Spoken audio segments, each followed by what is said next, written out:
Boa tarde, presidente, senador Boa Confúcio, senhores senadores, senhora senadora Augusta Brito. Eu é que quero agradecer o seu agradecimento pela permuta.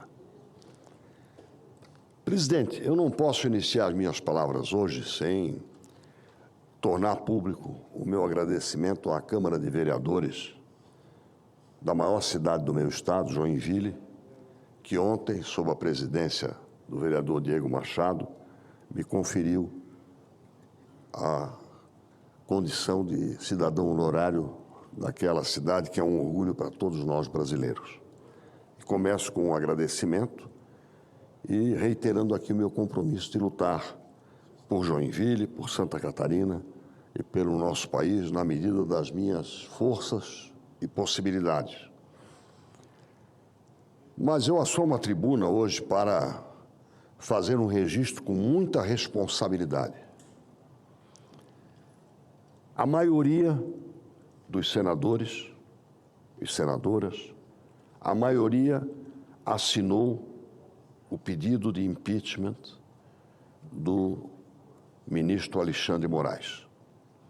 Não digo isso com alegria alguma, digo isso com um peso de responsabilidade, porque é a primeira vez que eu sei que a maioria do Senado Federal, e não foi num repente, foi com meditação, e haverá, salvo o melhor juízo, mais assinaturas.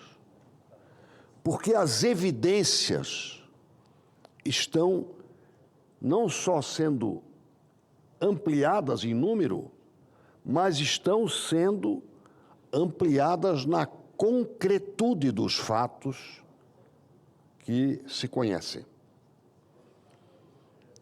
Os fatos já sabidos, não custa nada repetir,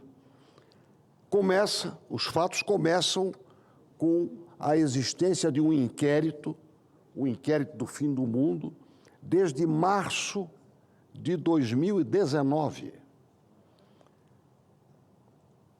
Houve senador que hoje pensa diferente, que afirmou, e isso está gravado, que o inquérito do fim do mundo, o inquérito 4781, é pior do que o AI-5. Essa frase não foi minha. Mas tal é a excrescência de existir um inquérito sem alvo, sem objeto, portanto, em que um juiz não sorteado pelo Supremo, com base num artigo do regimento do Supremo, investiga tudo e todos. Uma inquisição. Segundo a evidência concreta, no jornal O Globo, do dia 4 de janeiro de 2024, o juiz, o ministro Alexandre de Moraes, fez um retrospecto do que teria sido uma ameaça à sua vida. A ameaça esta liderada por Jair Bolsonaro, que redundaria, se fosse bem-sucedida, no seu sequestro, no seu assassinato e em pendurá-lo de cabeça para baixo no território do Distrito Federal. Os senhores imaginam a pessoa dormir uma noite com essa imagem povoando os seus pesadelos e sonhos? 2 noites, 3 noites. Essa pessoa é uma vítima. Não pode ser juiz em lugar nenhum do mundo, nem na Inquisição poderia ser juiz. Faltou a ética da suspeição, de me considerar suspeito. Eu sou suspeito se quiser me apresentar como juiz. Eu tenho lado, tenho partido, tenho time de futebol. Faço questão de ter lado. E a política exige que se tenha lado com sensatez. Juiz é outra coisa. Protocolo de Bangalore, aceito pela ONU. Imparcialidade. Como é que pode ser imparcial se é a vítima? E, finalmente, movido por narrativa. E essas narrativas, um juiz movido por narrativa, é um desastre para a justiça, para o próprio juiz e para a sociedade. Porque Qual é a reação quando um fato se antepõe, contraria a narrativa? Joga fora o fato. O que vale é a narrativa. Se alguém disser alguma coisa contra a narrativa, Magno Malta, chuta a narrativa para fora. Tem que prevalecer a narrativa. Isso é pior do que dogma, que já é uma coisa muito séria e às vezes perigosa. Então, esses são os fatos sabidos. Agora, os fatos que estão vindo à baila e vão merecer, senador Eduardo Girão, uma CPI desta casa a se confirmarem os anúncios que vêm sendo feitos, é a tal da vaza-toga, que resume a produção de provas em consonância com a narrativa, ou seja, ela tem que ser produzida com criatividade até, para confirmar uma narrativa, sob pena de o chefe ficar chateado.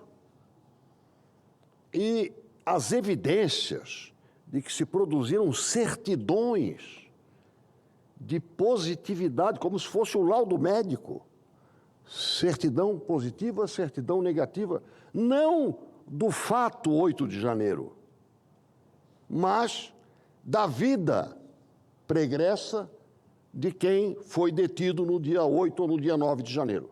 Ou seja, não era para apurar um fato tal do golpe de Estado, que cá para nós. Tem que ter muita criatividade para enxergar um golpe de Estado naquele bando desorganizado, muitos deles que praticaram vandalismo e têm que responder por isso. Não estou dizendo que não houve nada de errado. Estou dizendo que golpe de Estado é outra coisa. A dona Débora, que escreveu Perdeu o Mané, ela não estava querendo nem ser a justiça, quanto mais adonar-se do poder no Brasil. Queria dizer um desaforo. Deve ser punida, deve ser julgada, se defender e, se couber, punida, mas não a 16, 17 anos. Num país que soltou, e foi quase que concomitante, prendia-se a dona Débora e soltavam-se os que roubaram bilhões, confessaram e até devolveram dinheiro na Lava Jato.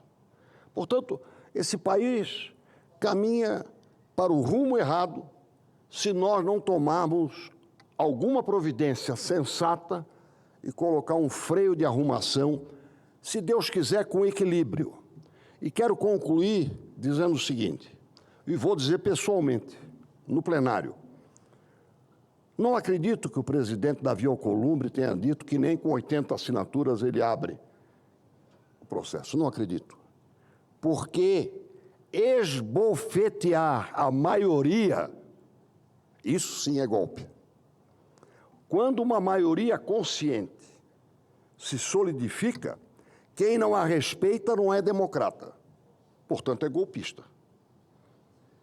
Eu não estou falando de um movimento que englobe a maioria, mas quando a maioria toma posição, vota, elege ou rejeita, ela é a expressão numérica da tal da democracia, que alguns diziam que era o pior de todos os regimes, depois de todos os outros, mas é o regime que nós juramos preservar. Nós juramos.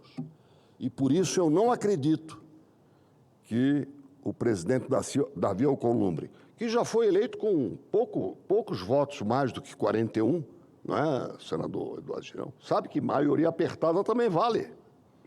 Às vezes até com 82 votos, né, o que aí não deveria valer. Mas a maioria tem que ser respeitada. Eu não acredito, portanto, que o presidente Davi Alcolumbre tenha dito isso. E espero, sinceramente, que, em respeito à maioria e à democracia, este requerimento, que já conta com a maioria, possa ser apreciado nos seus aspectos jurídicos e possa resultar em algo que faça a autocontenção promovida pelo Senado de que o Brasil precisa para que haja equilíbrio entre os poderes. Muito obrigado, presidente. Em frente. Agora, inscrito está o senador Eduardo Girão. A seguir, senador Laércio Oliveira.